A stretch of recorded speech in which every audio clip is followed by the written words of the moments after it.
때 발표를 준비하였습니다. 저희의 제목은 자본주의, 성경, 그리고 우리의 삶인데요. 여러분 혹시 여러분은 자본주의 하면 어떤 이미지가 떠오르시나요? 요즘 같은 시대, 네 좋아요. 요즘 같은 시대 뭔가 돈만 밝히고 돈만 좋아하는 그런 이미지를 자본주의라고 생각하는 경우가 참 많다는 것에 대해 많은 분들이 공감하실 거라고 생각합니다. 그렇지만 저희는 이 시간 그런 편견에서 벗어나 자본주의가 무엇인지 또 우리 삶에 미치는 영향은 어떤 것인지 함께 알아보도록 하겠습니다. 우선 자본주의란 무엇일까요? 자본주의는 사유재산을 인정하고 또 개인이 이익을 추구하는 걸 법적으로 보장해주는 경제 시스템입니다. 또한 가장 중요한 자본의 개념은 이익을 얻기 위해 지불한 모든 종류의 투자를 의미합니다. 다음입니다. 다음 그 개념으로 넘어가기 전에 간단한 퀴즈로 시작하려고 하는데요. 여러분은 자본주의가 저희에게 긍정적인 영향력을 끼치고 있다고 생각하시나요? 아니요. 아니라고 생각하시나요? 네. 끼치고 있지만 반대로 안 끼치고 있어요. 끼치고 있어요. 네, 좋습니다. 그러면은 봅시다. 자본주의는 저희에게 긍정적인 영향력을 끼친다는 것을 발표를 준비하면서 알아보게 되었는데요. 우선 긍정적인 것들을 살펴보도록 하겠습니다.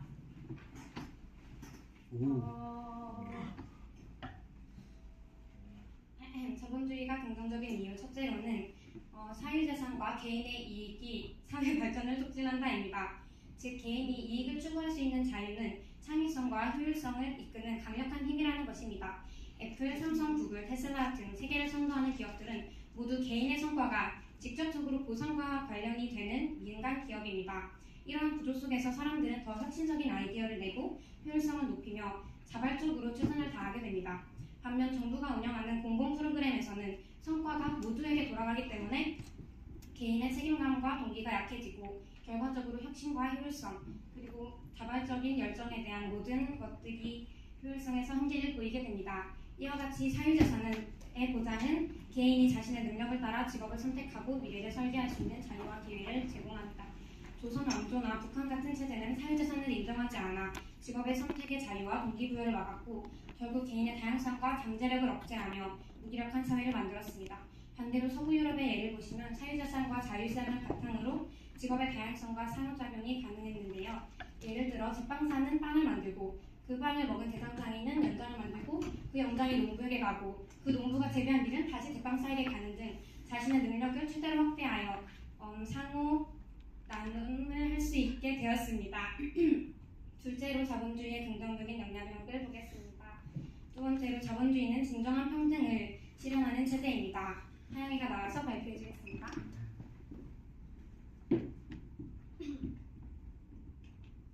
네, 자본주의 사회에서는 개인의 성별, 학력, 나이, 인종과 같은 태생적인 조건이 아닌 개인이 이룬 성과와 노력에 따라 평가를 받는 구조가 형성되어 있습니다. 고로 이는 가장 공정하고 정확한 평가 기준이 됩니다. 또한 그 밖에도 많은 사람들이 자본주의 국가로 이민하는 것을 택하였습니다. 이러한 선택은 자본주의의 성과 중심, 소유 중심의 가치가 얼마나 중요하게 작용하는지를 잘 보여줍니다. 소유에 대한 보장이 없는 곳에는 업적에 따른 진정한 평등 또한 존재할 수 없습니다. 이 전 PPT 띄워주세요. 이 다음 거예요. 그렇기에 그런 노력을 인정받지 못하는 국가에 속해 있던 아인슈타인, 앤드류 카네스키, 니콜라 테슬라, 일론 머스크와 같은 인물들은 자신의 성과와 소유를 법적으로 보장받을 수 있는 환경으로 이주하게 되었는데요. 그곳에서 큰 업적을 이룰 수 있게 되었습니다. 그리고 자본주의의 세 번째 장점을 보겠습니다. 자본주의는 개인에게 책임을 가르칩니다. 이와 같이 우리는 누구나 자신의 것에 대해 더욱 책임감을 느끼고 보호하게 되는데요. 우리의 삶에 아주 강력하게 스며든 한 가지 예시가 있습니다. 바로 화장실에 붙어있는 이 표지인데요. 내 집처럼 깨끗이 사용하라는 이것은 자기 자녀는 극진히 돌보게 되고 내 집이나 내 화장실은 깨끗이 관리하게 되듯이 이런 내 것이 존재하는 사회는 소유의식이 곧 책임의식으로 이어지기 때문에 사회주의나 공산주의처럼 모든 것이 국가의 소유인 체제에서는 책임감은 줄어들고 무관심과 회피가 증가한다는 것을 알 수 있습니다. 무소유는 무책임으로 이어지고 책임감이 없는 사회는 발전할 수가 없는 것입니다. 넷째로 사유재산의 보장은 민주주의의 필수 조건입니다. 개인의 재산이 법적으로 보호될 때 권력은 자연스럽게 분산되고 정부의 권한은 제한됩니다. 이런 구조야말로 민주주의가 지속 가능하게 되는 토대가 됩니다. 예를 들어 영국에서는 왕실의 재산이 분산되면서 의회를 기반으로 한 민주주의가 자연스럽게 발달하였습니다. 미국의 건국 아버지들이 사유재산의 중요성을 헌법에 명시한 이유도 여기에 있습니다.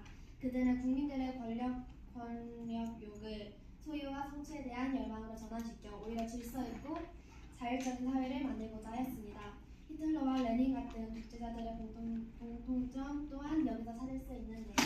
그들은 사유재산을 박탈함으로써 권력을 자신들에게로 집중시킨 것이었습니다. 사유재산이 없으면 권력의 분산이 없기에 민주주의도 존재할 수 없습니다. 네, 이 정도면 자본주의가 완벽한 시스템인 것처럼 보일 수도 있지만 마르크스는 자본주의의 문제점에 대해 강하게 지적했습니다. 첫째, 노동자는 착취당하고 있다. 잉여가치 이론인데요. 영상 하나를 보실 텐데 그 전에 잉여가치가 어떤 개념인지 간단하게 설명해드리겠습니다. 자본가가 50원으로 노동자를 고용하고 또 50원으로 재료를 구입합니다. 그래서 이 노동자가 연필을 만들어내는데요. 그 연필을 자본가가 150원에 판매하게 됩니다. 그럼 자본가는 연필을 만들기 위해 투자한 금액은 총 100원인데 50원의 가치가 남게 되는 것이죠. 이것을 잉여가치라고 합니다. 이거에 대해 토론하는 영상 하나를 보도록 하겠습니다. 한 사회주의자들이 벤자미로 토론하기 시작합니다. Let's say you own a pencil factory, I'm a worker in that pencil factory. You can have all the machinery, you can buy all the raw materials you want, but without me to assemble the pencils, all you would have is a pile of wood, yellow paint, graphite, rubber, and aluminum. That is worth less.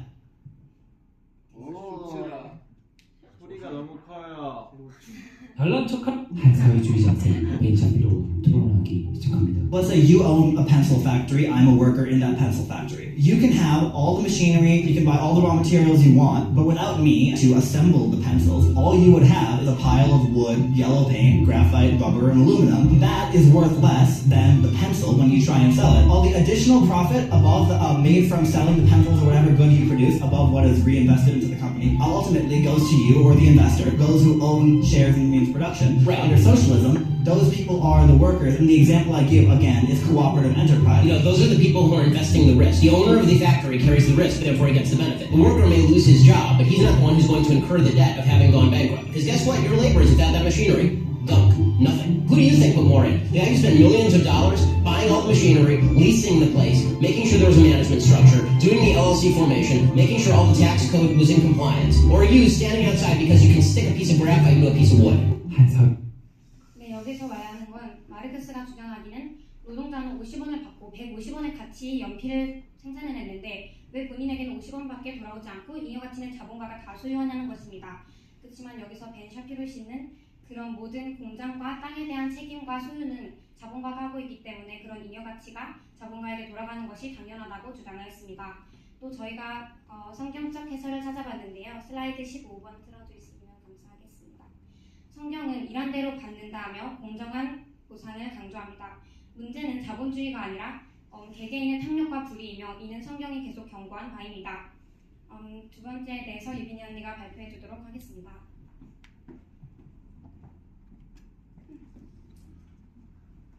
네, 자본주의에 대한 마르크스의 두 번째 비판은 자본은 자본가에게 집중되고 빈부격차가 심화된다는 것입니다. 하지만 자본주의는 유일한 사회적 이동이 가능한 구조입니다. 예를 들어 가난한 유대인들이 세계 금융과 상업을 주도하게 된 것은 단순히 돈이 아니라 성경을 기반으로 금명, 정직, 교육을 중시했기 때문입니다. 일명 천하의 비유처럼 작은 자본이라도 책임있게 잘 사용하면 성공할 수 있는 사회죠. 자본주의의 부의 재분배보다 기회의 확대를 강조하고 성경의 달란트 비유 역시 개개인이 받은 기회를 어떻게 사용하는지가 중요합니다. 또한 레이기 말씀처럼 가난한 자에게 기회를 나눠주는 나눔의 정신도 함께해야 합니다. 결국 성경은 자본주의의 약점을 인정하면서도 나눔과 책임을 통해 많은 영향을 이끌어갈 수 있다고 가르칩니다. 세 번째, 승원이가 설명해 주겠습니다.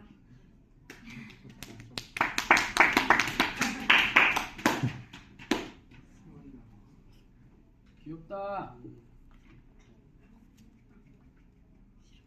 제로 경제 위기는 자본주의의 필연적 결과다. 마르크스는 말합니다. 노동자는 가난해지고 그렇다면 소비는 줄고 결국 자본주의는 쓰러워진다. 하지만 여러분, 자본주의는 끊임없이 자기 수정과 확관이 가능한 시스템을 보여왔습니다. 미국은 대공황 이후 뉴딜 정책으로 경제를 회복했습니다. 독일은 구조 개혁을 통해 유럽의 경제 리더가 되었고 우리나라도 IMF 위기를 극복하며 자립한 나라입니다. 성경적 해결. 성경은 절제와 청지기 정신, 준비된 삶을 강조합니다. 자본주의는 탐욕으로 인해 위기를 겪기도 하지만 절제와 책임의식, 즉 성경적 가치관을 통해 극복해 나갈 수 있는 체제입니다. 네 번째, 하영이가 설명해 주겠습니다.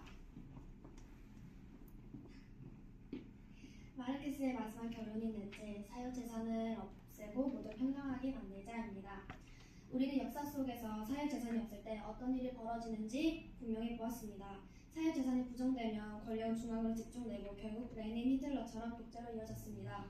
평등이라는 이름 아래 표현의 자유, 그리고 직업 선택의 자유, 경제적 자율성까지 모두 사라지는 사회가 되어버렸죠. 또한 성경은 사유재산을 인정합니다. 도둑질하지 말라는 계명은 개인의 소유의 존재를 전제로 하고 있으며 달란트 비유에서도 각자 다른 자본을 위임받아 책임있게 관리하도록 요구합니다. 이는 자유와 책임을 균형있게 강조하는 성경의 경제 원리를 보여줍니다. 결론적으로 성경은 자유, 책임, 절제, 나눔을 통해 자본주의의 부작용을 바로잡을 수 있는 기준을 제시합니다. 자본주의는 인간의 탐욕으로 왜곡될 수 있지만 성경적 가치가 적용된다면 윤리적이고 지속 가능한 체제로 발전할 수 있습니다.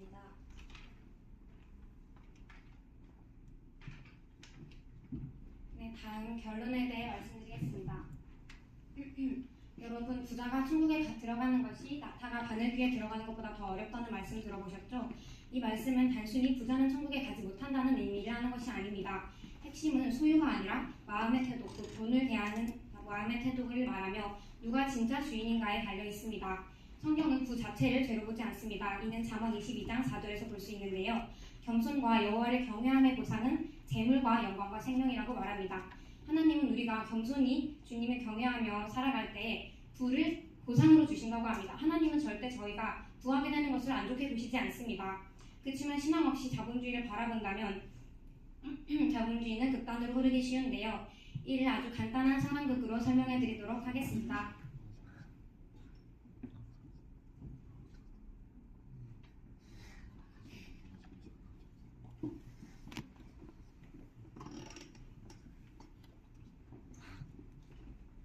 사두문.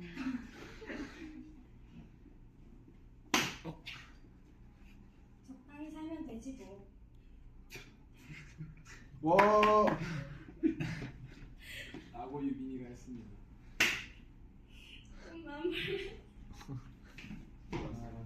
좀만 벌면 안 돼.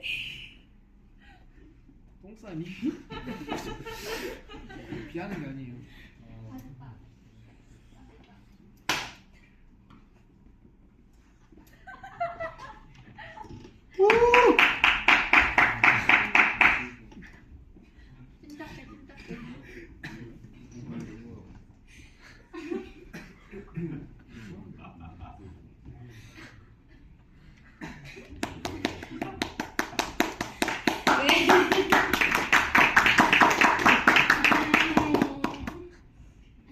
이 두 가지 사례를 함께 살펴봤는데요.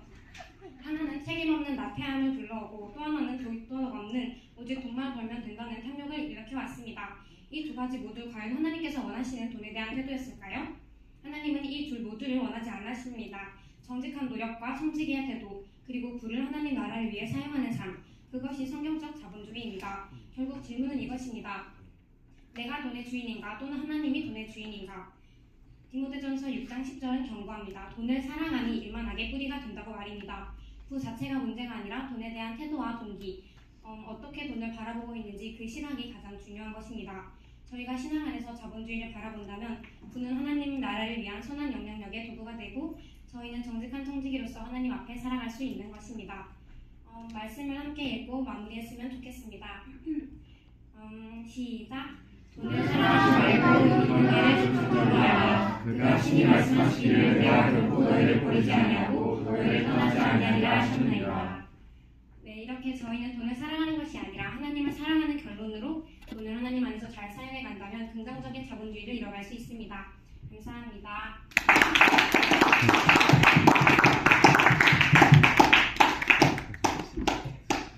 아, 고생했어요. 정확히 15분이었어요. 자, 앞에 나와주시고.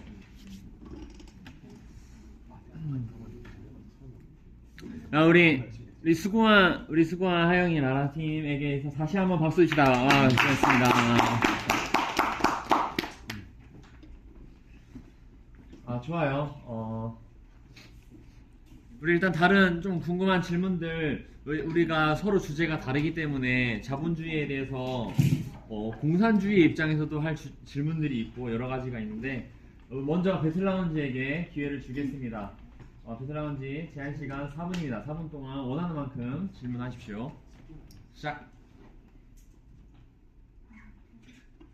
시간 간다.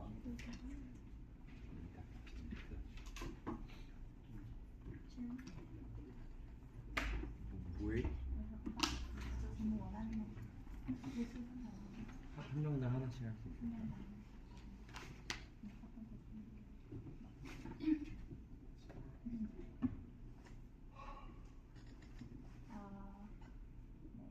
자본주의에 대해 누구에게 질문해요? 나라한테 질문할게요. 자본주의는 인간의 개인적 자유를 중요시한다고 하지만 실제로는 상위 계층이 경제적 권력을 통해 많은 사람들의 자유를 제한하는 경우가 많습니다. 이를 어떻게 설명할 수 있나요? 저희가 준비한 발표에서도 어느 정도 확인할 수 있는데요. 예를 들면 빈부격차와 그로 인한 자본이 차이가 크다 보니까 사업가를 한 사람은 더 크게 일을 벌릴 수 있지만 이제 아래쪽에 있는 사람들은 그걸 시작할 자본조차 없다고 많이들 주장합니다. 그런데 이 문제는 사실 사람의 탐욕과 이기심이 가득한 세상에서는 정말 해결하기 어려운 문제라고 생각하는데요. 그래서 저희가 자본주의에 대해 갖고 있는 입장은 자본주의가 무조건 좋다, 무조건 나쁘다가 아닌 그 체제를 봤을 때 성경적으로 이렇게 고치면 조금 더 효율적이고 안정적인 자본주의를 만들 수 있다 했습니다.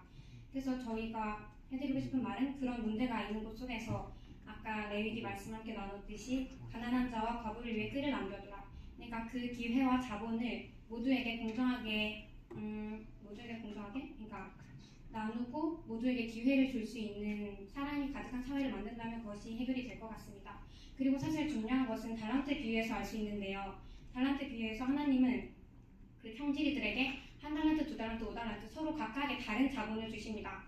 그래서 사실은 자기에게 주어진 기회를 얼마나 잘 활용하냐에 따라 달려있는 것인데요. 무조건 자기가 가진 것이 적다고 불평하고 사용하지 않고 묻어버리는 것뿐만 아니라 유대인의 청어 비유처럼 청어 한 마리를 팔고 또 뭐랑 교환을 하고 또 팔고 뭐랑 교환을 하고 그렇게 충분히 성공한 그런 두 거지 이야기에서 확인을 할 수 있었습니다. 그래서 자기가 가진 것을 더 잘 활용하는 것도 배우는 것도 중요하다고 생각합니다. 네.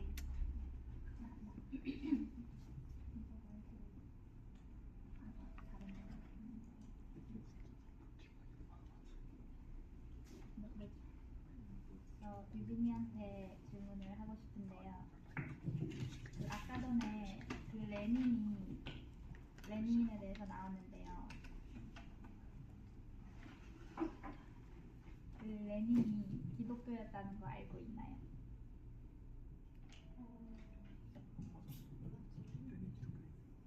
그래서 레닌이 그 러시아에서 그때 당시 약간 한국의 이승만이나 박정희 같은 편견이 있었어요.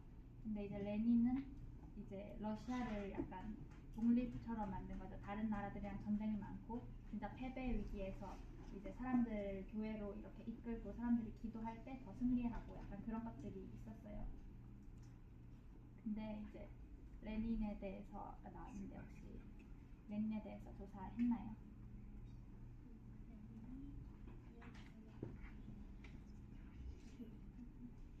네, 레닌에 대해서 좀 설명해 주세요. 왜 비판을 왜 그렇게 했는지. 네. 저는 그 부분에 대해서 찾아보진 않아가지고 사실 잘 모르긴 하지만